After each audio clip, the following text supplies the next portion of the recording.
Shalom Bapak Ibu dikasih Tuhan.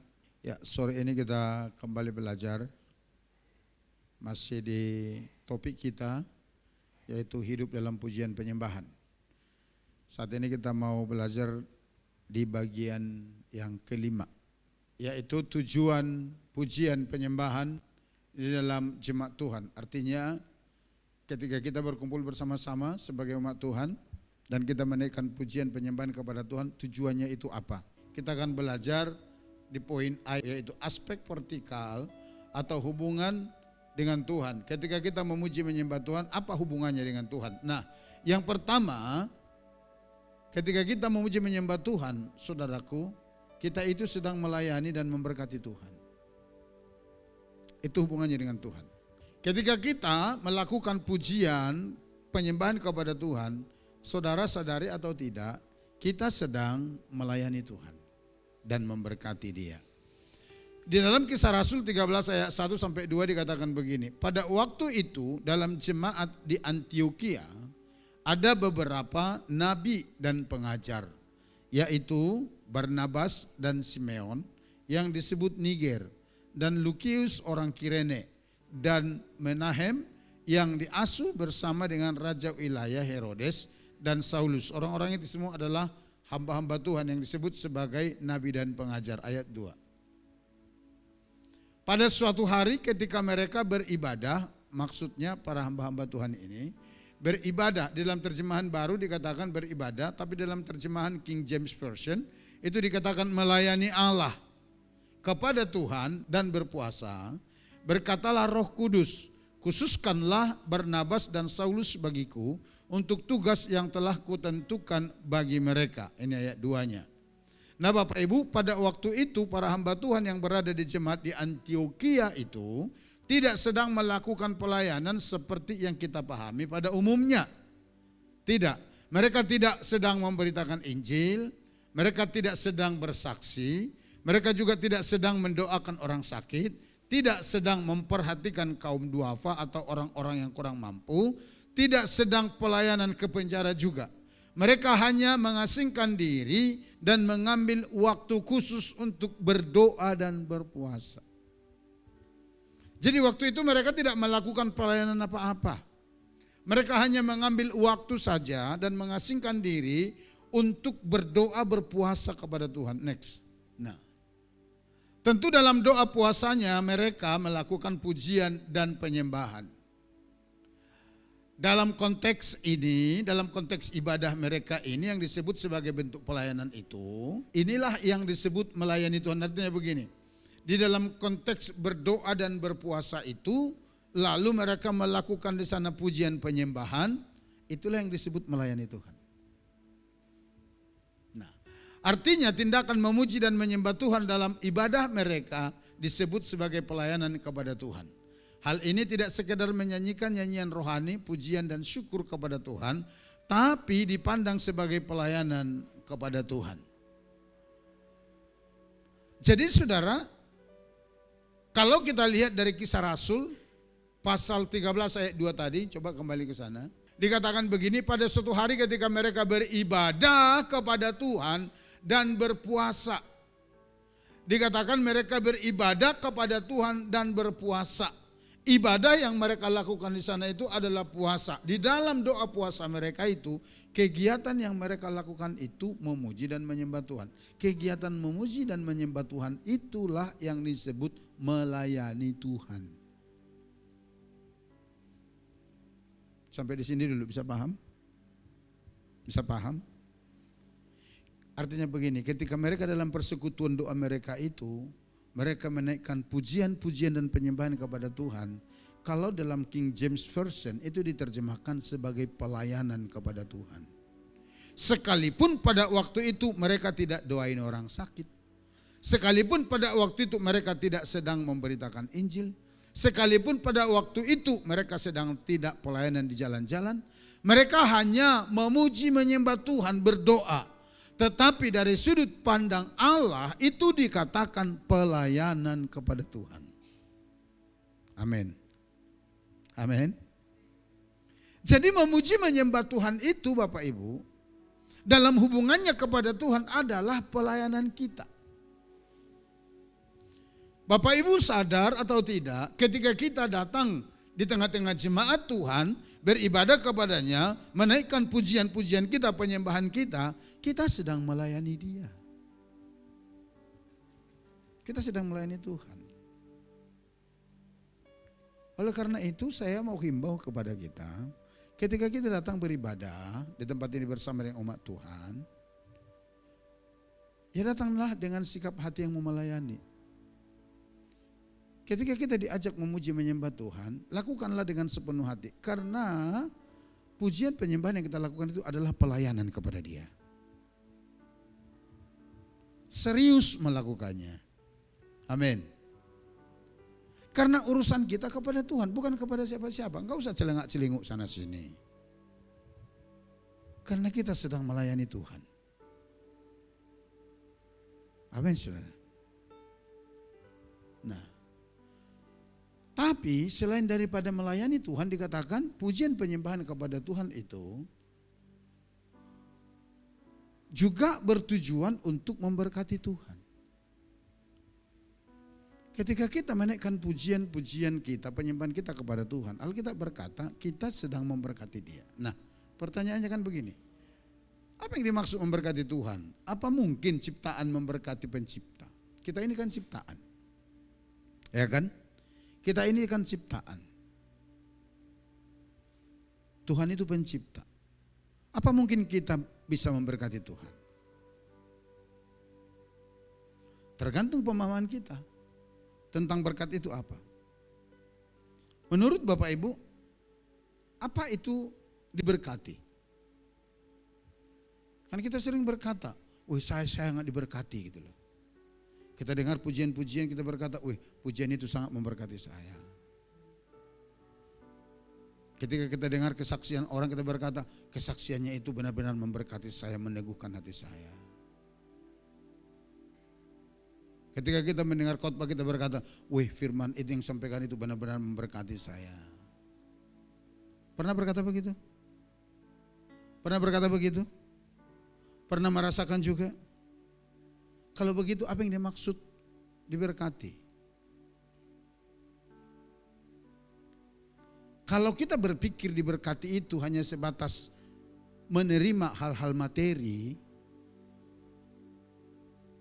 ya memang kita nggak bisa memberkati Tuhan.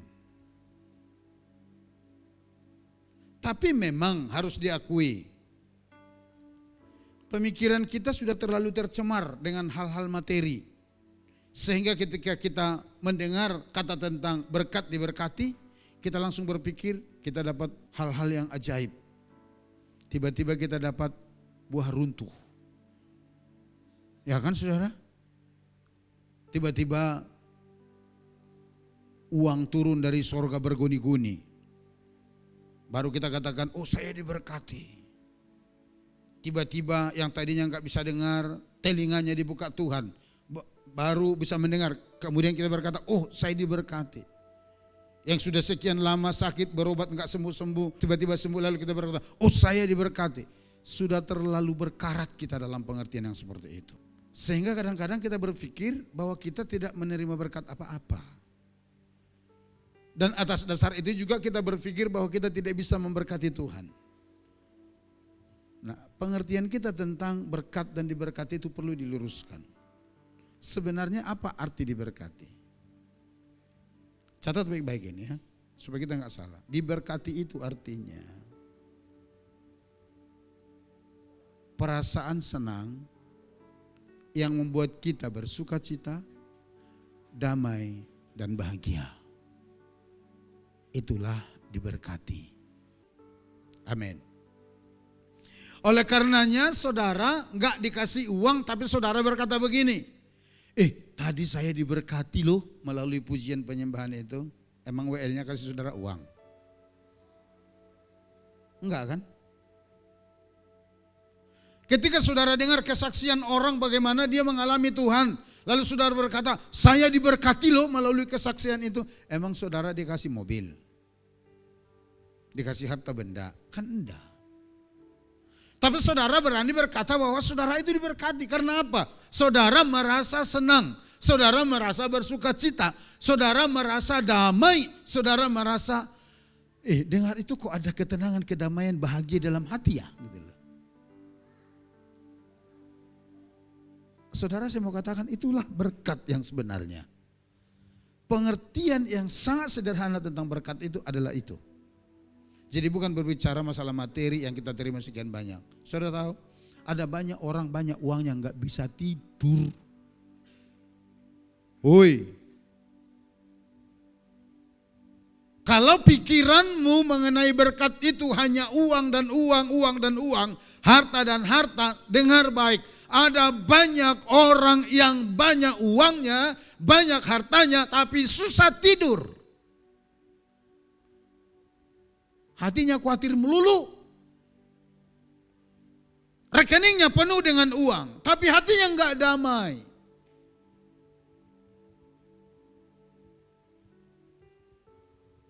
Hal-hal materi hampir semua dia punya, tapi jiwanya enggak tenang. Oleh karenanya hidupnya gerasa gerusu sana sini. Karena apa? Merasa enggak puas. Tapi ada banyak orang yang kelihatan hidupnya begitu pas-pasan. Tapi mereka menikmati hidupnya bersama dengan Tuhan. Mereka bahagia. Bukan karena mereka sudah punya segala sesuatunya.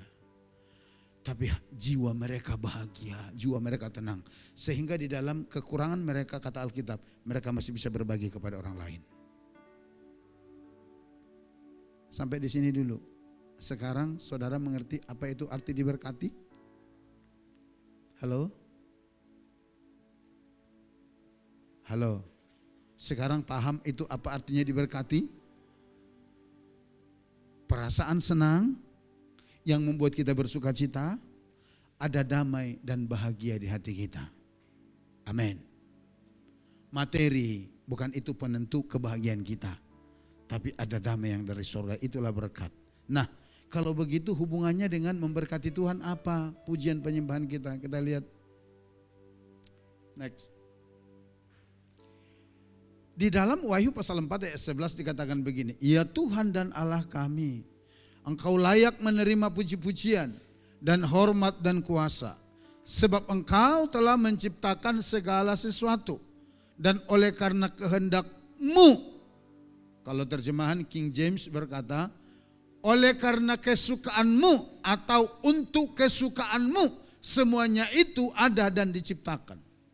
Artinya begini, Tuhan menciptakan segala sesuatu itu tujuannya untuk kesukaan Tuhan, tujuannya untuk kesenangan Tuhan, tujuannya untuk kepuasan hati Tuhan. Itulah alasan Tuhan menciptakan segala sesuatu. Itulah alasan Tuhan menciptakan kita. Untuk apa? Untuk kesukaannya. Untuk kesukaan Tuhan. Artinya begini. Tuhan akan diberkati, disenangkan oleh ciptaannya atau oleh kita ketika ciptaannya atau ketika kita itu berfungsi seperti yang Dia inginkan. Ketika saudara dan saya berfungsi seperti yang Tuhan inginkan, itu akan menyukakan hatinya. Dan itulah yang dikatakan memberkati Tuhan. Perhatikan, firman Tuhan berkata begini, umat yang telah kubentuk bagiku akan memberitakan kemasyuranku. Ini dalam terjemahan baru berkata begini. Coba kita lihat dalam terjemahan bahasa Indonesia masa kini dan terjemahan firman Allah yang hidup. Dikatakan, bahasa Indonesia masa kini berkata begini. Mereka lah bangsa yang kubentuk bagi diriku. Siapa itu? Umat Israel. Agar dapat mewartakan pujian bagiku. Ini masih agak kabur pengertiannya. Tapi firman Allah yang hidup jelas sekali memberitahukan kepada kita. Dikatakan begini. Aku telah membentuk Israel bagi diriku sendiri. Israel ini kata ganti dari umat pilihan Allah. Kalau waktu itu orang Israel, sekarang kita juga di dalamnya. Karena kita adalah orang dipilih Tuhan. Artinya aku telah membentuk Israel bagiku, artinya umat pilihanku sendiri. Untuk mempermuliakan. Kata mempermuliakan di dalam teks Ibrani itu dipakai dengan kata memuji.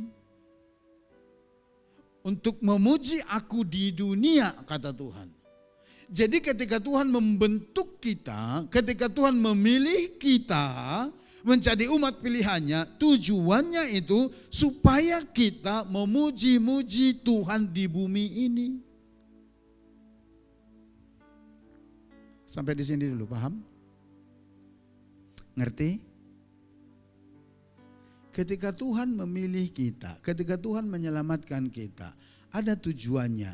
Apa itu? Untuk memuji-muji Tuhan, untuk memuliakan Tuhan di bumi ini.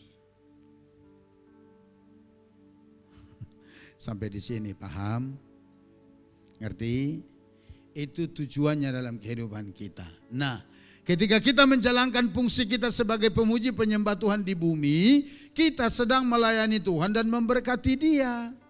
Kenapa memberkati Dia? Karena kita berfungsi sesuai dengan maksud Tuhan. Ketika kita berfungsi sesuai dengan maksud Tuhan, hati Tuhan disenangkan, hati Tuhan dipuaskan. Itulah kata memberkati Tuhan itu. Halo?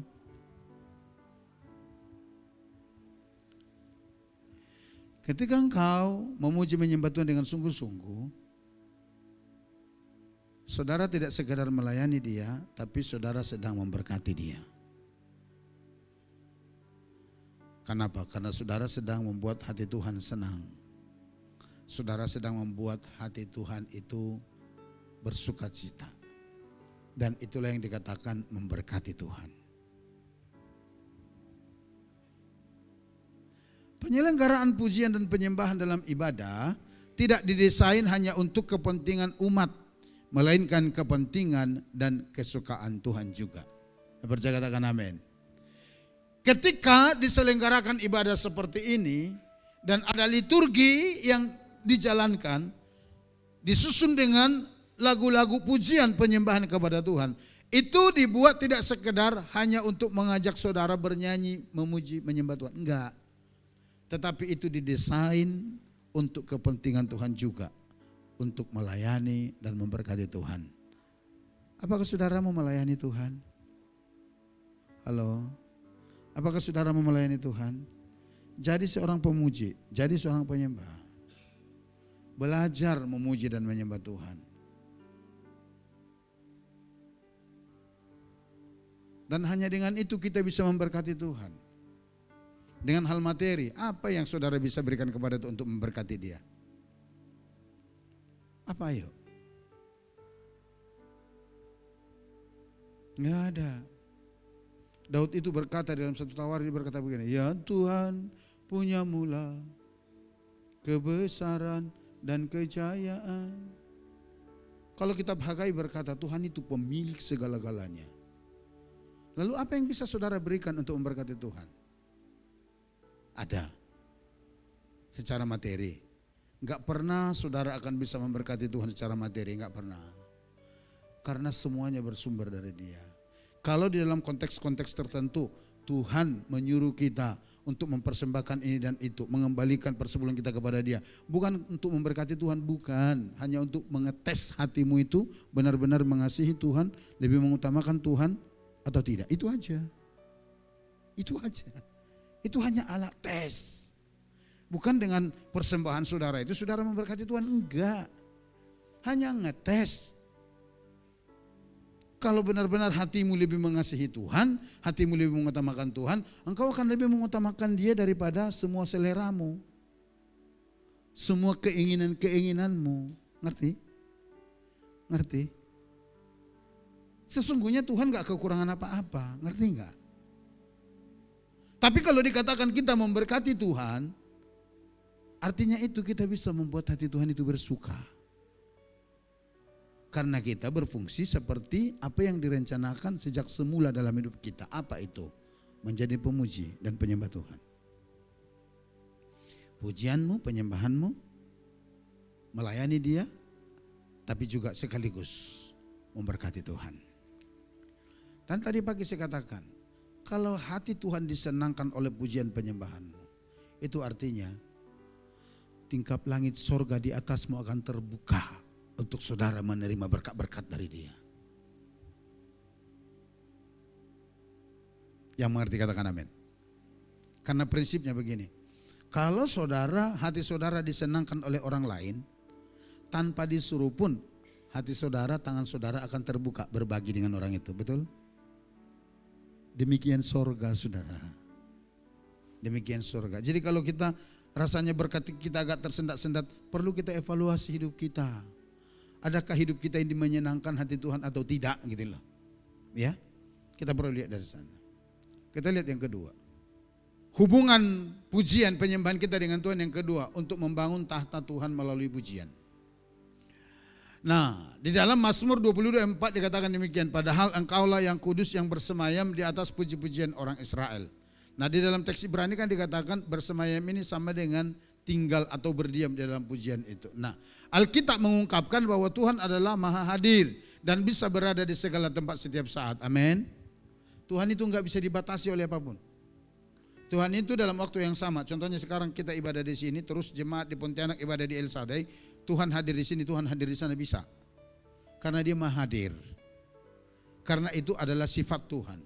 Nah, namun Tuhan tidak selalu menyatakan manifestasi hadiratnya di segala tempat setiap saat, tidak. Sekalipun Tuhan itu maha hadir, tapi Tuhan tidak selalu menyatakan manifestasi kehadirannya. Enggak. Nah, untuk dimensi tertentu Tuhan hadir dikala ada 2 atau 3 orang berkumpul di dalam namanya. Iya, firman Tuhan berkata, Yesus berkata, di mana 2, 3 orang berkumpul dalam namaku, aku hadir tengah-tengah mereka. Itu pasti iya dan amin.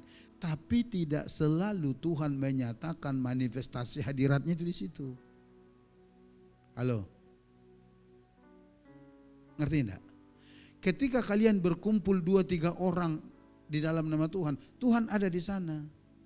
Tapi kalau hatimu enggak takut Tuhan, waktu kalian bertiga kumpul pun kalian bisa melakukan kejahatan di sana. Bisa. Tapi beda kalau Tuhan menyatakan manifestasi hadiratnya di tengah-tengah itu. Kau coba macam-macam, kau bisa ditemplak di sana sama Tuhan. Ngerti enggak saudara? Bisa membedakan itu ya. Next. Namun bila mana sekelompok umat Tuhan berkumpul untuk menaikkan pujian penyembahan dan pengagungan kepadanya, artinya berjemaah seperti kita ini, firman-Nya berkata bahwa dia bersemayam, tinggal atau berdiam di atas pujian umatnya, tujuannya itu untuk mengungkapkan manifestasi hadiratnya yang istimewa seperti yang sering terjadi dalam kehidupan bangsa Israel. Salah satu contoh yang sudah kita pelajari, Yosafat dan pasukan perangnya. Masih ingat beberapa minggu yang lalu kita belajar? Yosafat bawa pasukannya untuk berperang. Tapi dikatakan demikian, sebelum bala tentara maju, barisan paling depan tim pemuji yang menempatinya. Setelah tim pemuji di depan, nanti di belakang baru menyusul bala tentaranya pemegang senjata. Ya kalau kita berpikir lucu-lucu juga, ini mau lomba nyanyi atau mau berperang gitu loh. Ketika Yosafat mau maju ke medan perang, lalu oleh pesan dari Tuhan, dia menempatkan para tim pemuji penyembah di barisan paling depan. Setelah itu, baru pasukan yang membawa senjata. Alkitab berkata, waktu tim pemuji penyembahnya menaikkan pujian, 3 negara yang mengepung pasukannya itu, tiba-tiba mereka saling berantem. Saling membunuh satu dengan yang lain. Sehingga ketika mereka tiba di medan perang, tidak ada lagi musuh yang hidup, semua sudah bergelimpangan. Mereka tinggal menjarah harta kekayaan mereka. Alkitab berkata, 3 hari lebih mereka menjarah, enggak selesai-selesai. Karena apa? Tuhan bertahta di atas pujian umatnya. Makanya selalu saya katakan, jangan anggap enteng pujian penyembahan.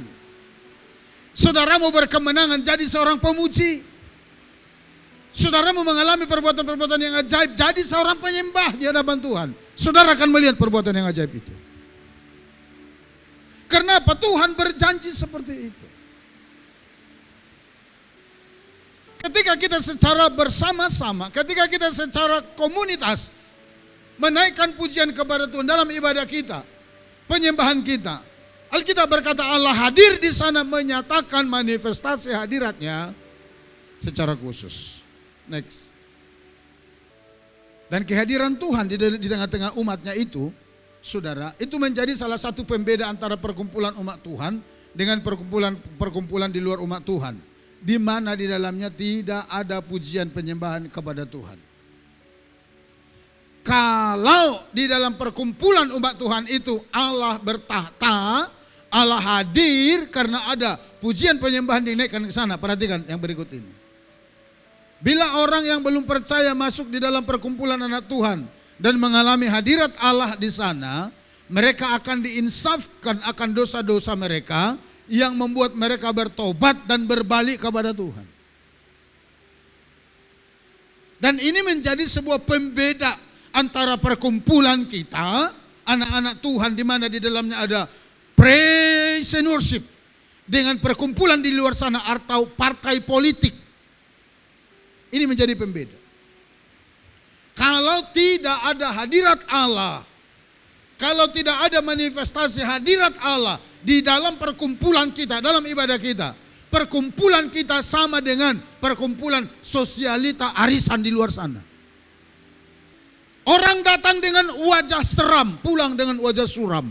Karena apa? Tidak mengalami Tuhan di dalamnya. Tapi kalau hadirat Allah dinyatakan di tengah-tengah ibadah kita, ada di tengah-tengah kita masuk orang yang belum percaya. Mungkin dia tidak menggelepar karena pelepasan.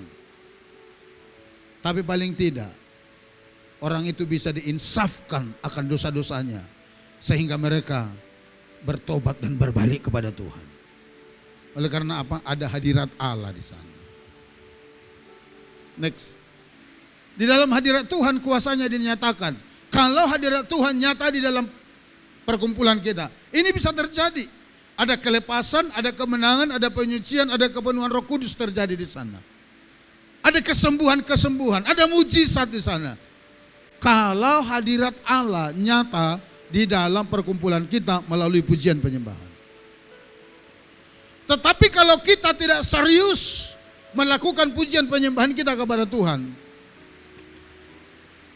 saya mau berkata, jangankan Tuhan, saudara pun bosan ada di dalamnya. Betul enggak? Betul enggak?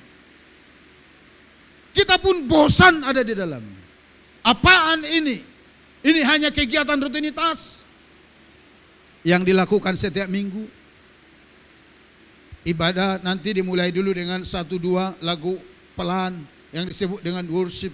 Setelah itu nanti masuk ke lagu yang temponya agak cepat, masuk lagi ke lagu agak pelan, habis itu firman. Paling hanya itu aja. Tapi kalau kita benar-benar berfungsi sebagai seorang pemuji penyembah yang melayani Tuhan dan memberkati dia, dengar, yang kedua, dia akan bertahta di atas puji-pujian itu. Dan ketika dia bertahta, dia menyatakan manifestasi hadiratnya. Dengar sekali lagi, itulah yang akan menarik banyak orang datang kepadanya. Karena ada perbedaan ketika orang hadir di tengah-tengah ibadah kita dan ketika orang hadir di perkumpulan Kawe Dayak. Saudara bisa paham? Saudara bisa membedakan? Bagaimana itu bisa terjadi, Pak? Datang dengan hati yang sungguh. Ketika saudara datang ke tempat ini, bawa hatimu sebagai hati yang memuji menyembah, melayani dia dan memberkati Tuhan. Maka Allah berkenan bertahta di atas puji-pujian kita. Dan ketika dia bertahta di atas puji-pujian kita, dia akan bermanifestasi, dia akan melakukan sesuatu, dia akan melakukan perbuatan-perbuatan yang ajaib surgawi yang akan memberkati saudara dan saya. Sehingga orang-orang akan mengalami Tuhan, mengalami damai, mengalami sejahtera dalam ibadah kita. Itu yang kedua. Sekarang yang ketiga, kita lihat. Hubungannya dengan Tuhan, pujian penyembahan kita itu yang ketiga, untuk membuka saluran komunikasi dengan Tuhan. Pujian penyembahan yang dinaikkan kepada Tuhan akan membuka saluran komunikasi kita kepada Dia. Penulis kitab Kidung Agung mengungkapkan ini dengan sangat indah. Bahwa Tuhan tertarik terhadap suara kita dan ingin mendengarnya. Ini dia ayatnya. Kidung Agung 2:14 berkata begini, merpatiku di celah-celah batu, di persembunyian lereng-lereng gunung, perlihatkanlah wajahmu, perdengarkanlah suaramu, sebab merdu suaramu dan elok wajahmu, kata Tuhan. Penulis kitab Agung mengkiaskan, penulisnya itu Salomo, antara dua sejoli yang berkekasih, antara seorang pria dengan kekasih seorang wanita.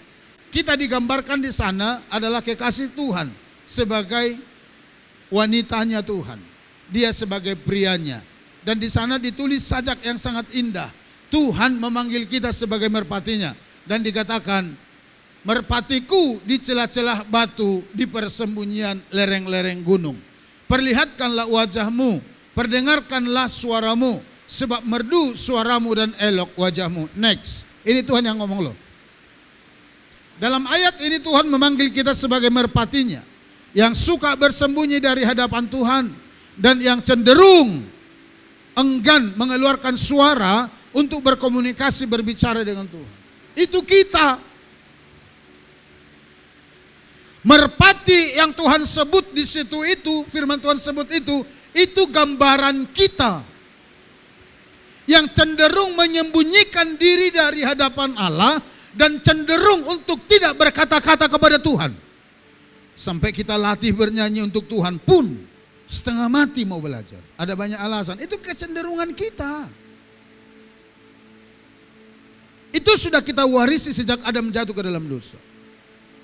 Ada banyak hal kadang-kadang yang buat kita itu mau bersembunyi dari Tuhan. Sepertinya kita bisa bersembunyi. Begitu kita sadar kita melakukan kesalahan, kita mulai mau bersembunyi dari Tuhan seperti Adam. Kita mau lari dari Tuhan. Kita mulai tinggalkan persekutuan-persekutuan kita. Kita mulai jarang doa. Kita mulai jarang baca Alkitab. Kita mulai jarang memuji Tuhan. Persoalan pergumulan hidup sering sekali membuat kita tertunduk di hadapan Allah, tidak berani menatap Dia,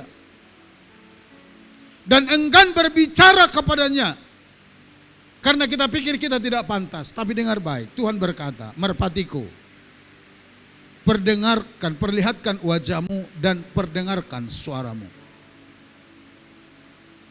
sebab suaramu itu merdu bagiku dan parasmu itu elok bagiku, kata Tuhan. Saudara, kalau Tuhan sedemikian terbuka bagi kita, masihkah kita bersikap uring-uringan untuk datang memuji Tuhan? Ayo. Di dalam kejatuhan kita pun, di saat kita merasa kita tidak layak, lalu kita mulai bersembunyi dari Tuhan, Tuhan masih berkata, merpatiku, perlihatkan wajahmu dan perdengarkan suaramu kepadaku.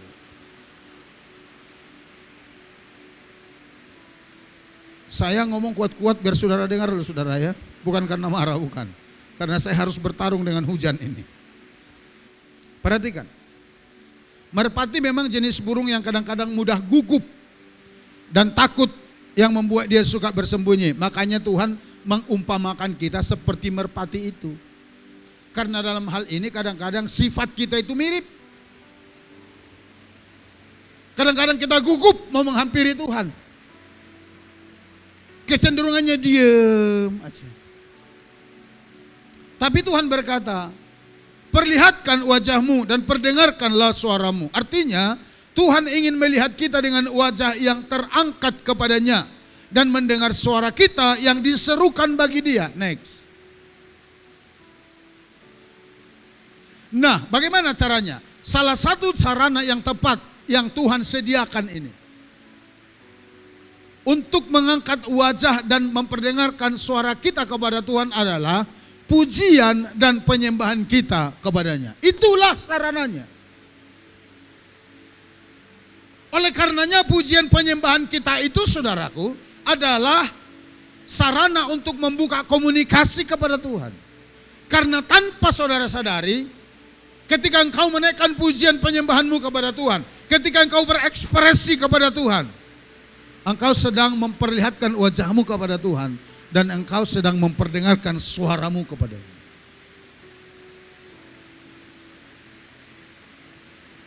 Amin, saudara. ketika kita bernyanyi contohnya, dengan sayapmu ku akan terbang tinggi.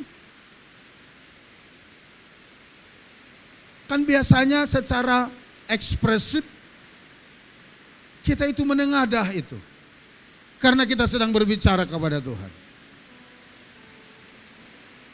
Jadi pujian penyembahan itu benar-benar Tuhan sediakan sebagai sarana bagi kita untuk membuka saluran komunikasi, membangun hubungan kita kepada Dia.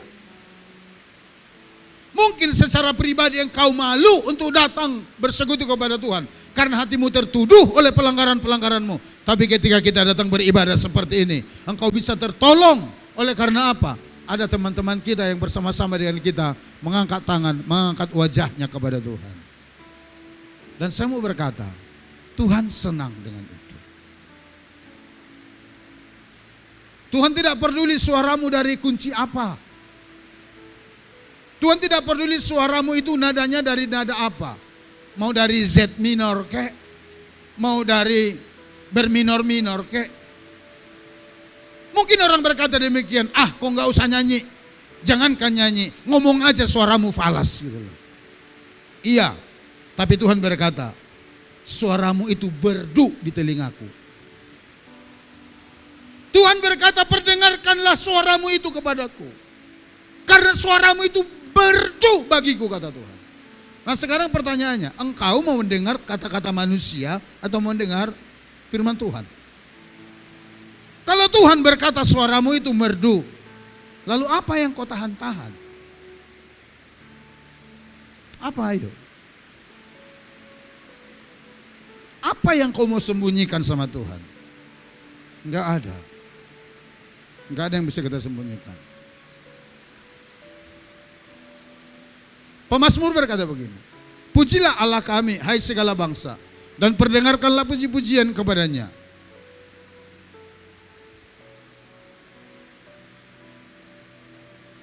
Jadi bukan hanya Tuhan yang mau, tapi Tuhan menginspirasikannya kepada pemazmur supaya mereka menyerukan agar semua bangsa memperdengarkan puji-pujian bagi Tuhan. Karena melalui pujian itu saluran komunikasi kita terbuka kepada Tuhan. Yang tadinya kita tidak terbiasa berbicara dengan Tuhan, melalui pujian itu kita sedang berbicara kepadanya. Amin. Amin. Iya. Ya contohnya Yesus, Tuhan dan Allah kami, engkau kan sedang berbicara kepada Tuhan. Yang kalau engkau sendirian belum tentu kau bisa lakukan itu. Semakin sering dan semakin banyak kita memuji Tuhan, hubungan dan komunikasi kita akan semakin terbuka dengan Dia. Semakin sering engkau memuji dan menyembah Tuhan, hubungan komunikasimu akan semakin terbuka kepada Tuhan. Next. Semakin terbuka hubungan dan komunikasi kita kepada Tuhan, akan semakin terbangun keintiman kita dengan Dia. Ini tanpa disadari, ini otomatis. Kalau saudara semakin terbuka dengan Tuhan, hubungan saudara semakin intim dengan Dia. Diawali dari seorang pemuji dan penyembah Tuhan. Semakin terbangun keintiman kita kepada Tuhan, semakin mudah bagi kita memahami isi hati dan kehendaknya, sehingga kita bisa berjalan seirama dengan Dia. Kalau saudara semakin intim dengan Tuhan, semakin terbuka komunikasinya, saudara akan mudah memahami isi hati Tuhan.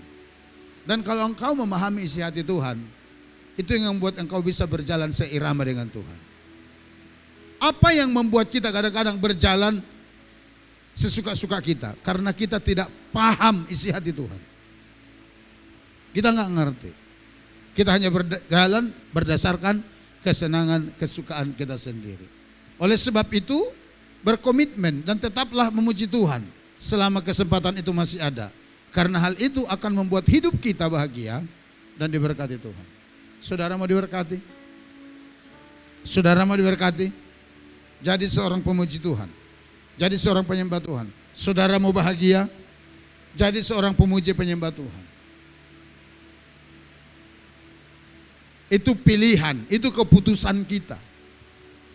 Tuhan siapkan, Tuhan sediakan sarana itu bagi kita. Supaya kita melayani Dia, memberkati Dia, membangun tahtanya, dan juga membuka saluran komunikasi kepada Tuhan. Kalau saudara menggenapi apa yang firman Tuhan katakan, bahwa engkau dibentuk, saudara dibentuk, saya dibentuk, tujuannya untuk memuji-muji dan menyembah Tuhan di muka bumi ini. Dengar baik, kemenangan demi kemenangan, mujizat demi mujizat, saudara akan alami bersama dengan Tuhan. Karena apa? Tingkap langit sorga terbuka di atasmu. Tapi semakin banyak engkau menutup diri kepada Tuhan, semakin banyak engkau sendirian tanpa Tuhan, saya mau katakan, selamat menanggung pergumulanmu sendiri. Dan lama-lama engkau akan stres. Ya. Tapi kalau kau mau lepas dari situ, kau mengalami kebahagiaan, kau mengalami sukacita, kau mau diberkati, kau mengalami kesembuhan, ayo layani Tuhan. Melalui pujian penyembahanmu, berkati Dia, bangun tahta untuk Dia, dan terus bangun komunikasimu dengan Tuhan. Maka engkau akan mengalami perbuatan-perbuatan ajaib dan besar dari Tuhan.